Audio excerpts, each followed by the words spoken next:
ఇద్దరు వ్యక్తుల మధ్య ఉన్న మనస్పర్ధలకు మేక పిల్లల వివాదం తోడయి ఓ హత్యకు దారితీసింది. కావలి మండలం సర్వాయిపాలెం పంచాయతీ తాగేటివారి పాలెనికి చెందిన చాట్ల వాసు హత్య కేసును కావలి రూరల్ పోలీసులు ఛేదించారు. ఈ మేరకు కావలి డీఎస్పీ రమణకుమార్ ఆదివారం మీడియా సమావేశంలో ముద్దాయిలను ప్రవేశపెట్టి వివరాలను వెల్లడించారు. చాట్ల వాసుపై ఈ నెల 10వ తేదీన మద్దూరుపాడు క్రాస్ రోడ్డు సమీపంలోని పొలాల్లోకి తీసుకెళ్లి దాడి చేశారు. దీంతో నెల్లూరులోని ఓ ఆసుపత్రిలో చికిత్స పొందుతూ శనివారం మృతి చెందాడు. ఈ కేసును కావలి రూరల్ సీఐ రాజేశ్వరరావు, ఎస్ఐలు బాజీబాబు, తిరుమల రెడ్డి, ఇంద్రసేనారెడ్డిలతో కలిసి ఛేదించారు. తాగేటి వారి పాలెనికి చెందిన మాజీ సర్పంచ్ మంద మధు, చాట్ల వాసు ఒకే వీధిలో నివసించే బంధువులు. వీరికి కొద్ది కాలంగా మనస్పర్ధలు ఉన్నాయి. కట్టకిందపాలెం గ్రామానికి చెందిన జనార్దన్ అనే వ్యక్తి మేకలను కాచేలా వాసు ఒప్పందం చేసుకుని పెంచాడు. ఈ మేకలకు పుట్టిన పిల్లల పంపకంలో వాసు, జనార్దన్ల మధ్య వివాదం తలెత్తింది. దీంతో జనార్దన్ మధ్యస్థం కోసం మందా మధును ఆశ్రయించాడు.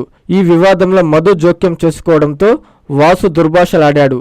తననే తిడతావా అంటూ మధు వాసును హత్య చేయాలని పథకం రచించాడు. ఇదే కాలనీకి చెందిన పందల రవిచంద్ సహాయంతో వాసును మద్యం దుకాణం వద్దకు పిలిపించి బాగా మద్యం తాపించాడు. అక్కడి నుంచి బహిర్భూమి కంటూ పొలాల్లోకి తీసుకెళ్లి అక్కడి నుంచి రవిచంద్ దూరంగా వెళ్లాడు. పథకం ప్రకారం కావలి పట్టణంలోని బయట కుమ్మర వీధికి చెందిన పసుపులేటి గణేష్, కావలి మండలం గౌరవరానికి చెందిన దేవరపల్లి నవీన్ అనేవారు వాసు తలపై మద్యం సీసా, మంచం కొడుతూ విచక్షణ రహితంగా దాడి చేశారు. ఈ కేసులో ఇప్పటికే రవిచంద్ను అరెస్టు చేయగా ఆదివారం మధు, గణేష్లను అరెస్టు చేశారు. నవీన్ పరారీలో ఉండగా గాలిస్తున్నట్లు డీఎస్పీ తెలిపారు. మన కావలి రూరల్ మండలం సర్వాయిపాలెం గ్రామ పంచాయతీ ఏరియాలో ఉన్న తాగేటివారిపాలెంకి చెందిన చాట్ల వాసు అనే అతనికి హత్య కేసుకు సంబంధించి మన కావలి రూరల్ పోలీసు వారు చేసిన దర్యాప్తు వివరాలు మీ అందరి కూడా తెలియపరచబోతున్నాను.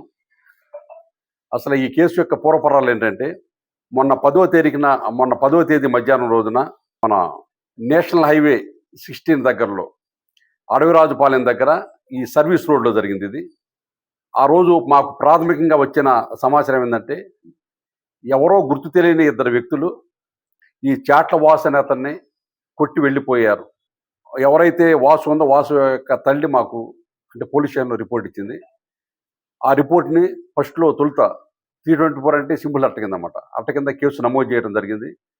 చేసి దాన్ని మన రూరల్ ఇన్స్పెక్టర్ అయిన రాజేశ్వరరావు గారు ఇన్వెస్టిగేషన్ టేకప్ చేశారు. తర్వాత ఇన్వెస్టిగేషన్లో భాగంగా ఏం తెలిసిందంటే ఇప్పుడు అదే అంటే వీళ్ళు చాట్ల వాసు అనే అతను తాగేటివారిపాలెం చెందిన అదే గ్రామానికి చెందిన మందా మధు అనే అతను ఈ వీళ్ళిద్దరి మధ్యన రైవల్రీ ఉందా అంటే వీళ్ళు దూర బంధువులు కూడా అవి ఉండొచ్చు. వీళ్ళ మధ్యన రైవల్రీ ఉందా? ఈ ఎవరైతే మధు ఉన్నాడో మధు గతంలో ఆ గ్రామానికి సర్పంచ్ కూడా చేసి ఉన్నాడంట.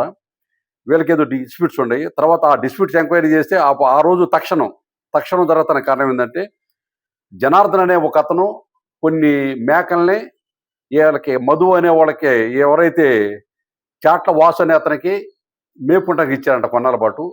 ఆ మేకల తర్వాత మీరు మేపుకున్న తర్వాత మాకు వెనక్కి ఇచ్చేయమనే క్రమంలో వాళ్ళు వచ్చి అడిగిన తర్వాత వీళ్ళు మేము మేకలు మాత్రమే ఇస్తాం, మేకలు పుట్టిన పిల్లలే మేము మీకు ఇవ్వము అని చెప్పి అన్నారంట. ఆ విషయంలో జనార్దను వాసుకు మధ్యన కొంచెం తేడా వచ్చి వాళ్ళు మేకలు ఇస్తలేదని చెప్పి ఈ జనార్దన్ అనే అతను ఈ మధు అనే అతన్ని ఆశ్రయించి అతని దగ్గర వెళ్ళి ఈ విధంగా ఏం చేస్తున్నాడు మీ వాడు అంటే వీళ్ళు దూర బంధువులు అవుతారంట. కొంచెం అతనితో చెప్పి ఆ మేకలతో పాటు మేక పిల్లల్ని కూడా మాకు ఇప్పించండి అని చెప్పి ఏదో వాళ్ళ ఇంటికి వెళ్ళి మాట్లాడి వెళ్ళారంట. ఆ విషయం మీద ఏంటంటే ఏదో ఇతను మధు అతను అడిగాడని ఆ రోజు తక్షణం ఏంటంటే వాళ్ళిద్దరి మధ్యన ఇతను డ్రింక్ చేసి ఎవరైతే మృతుండాడో వాసన అతను డ్రింక్ చేసి అతను ఏదో తిట్టాడని దాని మీద ఇతని మీద రివెంజ్ తీర్చుకోవాలని ఉద్దేశంతో ఏంటంటే అతను ఆ రోజున రవిచంద్ర అనే అతను 10వ తేదీన ఇతని దగ్గర పంపించి ఇతన్ని బండి మీద ఎక్కించుకొని తీసుకెళ్ళి అక్కడ బ్రాంచ్ షాప్ దగ్గరికి తీసుకెళ్ళినట్టు. ఆ బ్రాంచ్ షాప్ దగ్గరే వీళ్ళు డ్రింక్ చేసిన తర్వాత ఇతనే కావాలని చెప్పి పక్క తీసుకెళ్ళినట్టు. ఎవరైతే రవిచంద్ర ఉన్నాడో అతనే ఇతన్ని తాగబోపించిన తర్వాత అటు పక్కగా మన సర్వీస్ రోడ్డు కొంచెం దూరంగా బ్రాంచ్ షాప్ నుంచి దూరంగా తీసుకుపోయినట్టు.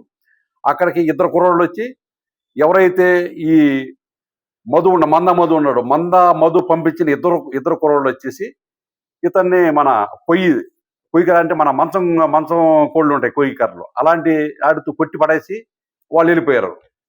అక్కడ పడి ఉన్న తర్వాత ఈ సమాచారం మేరకు ఎవరైతే పబ్లిక్ అతన్ని గమనించేసి తర్వాత వాళ్ళ అమ్మకి ఇన్ఫార్మ్ చేస్తే తర్వాత తీసుకెళ్ళి హాస్పిటల్ అడ్మిట్ చేస్తే అతను స్టేట్మెంట్ ఇవ్వలేని పరిస్థితిలో ఉంటే వాళ్ళ అమ్మ స్టేట్మెంట్ ఇచ్చింది. అప్పుడు దాని మీద కేసు కట్టారు మాట.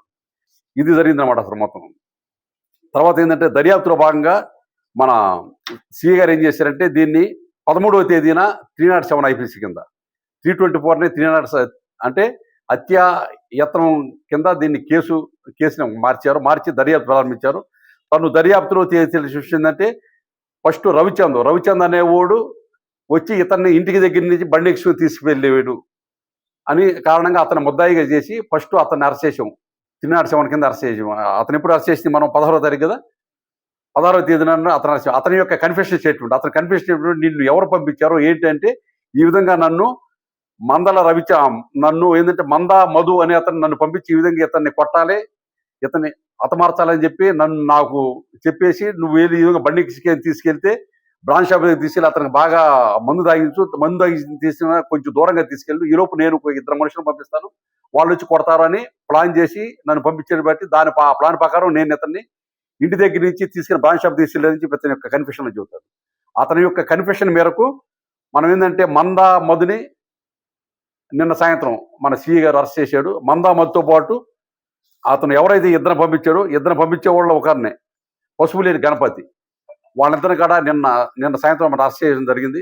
చేసి వాళ్ళ యొక్క కన్ఫెషన్ స్టేట్మెంట్లు కాడ చేస్తే వీళ్ళు ఈ విధంగా చెప్పొచ్చారు ఇలా అతను సంపాదన ఉద్దేశంతో ఈ విధంగా చేశామని చెప్పి మెయిన్ ఎవరైతే ప్లాన్ చేశాడో మందా మధు అయిన అతను యొక్క స్కెచ్ అన్నమాట ఇదంతా కూడా వేసి వీళ్ళిద్దరు అన్నమాట.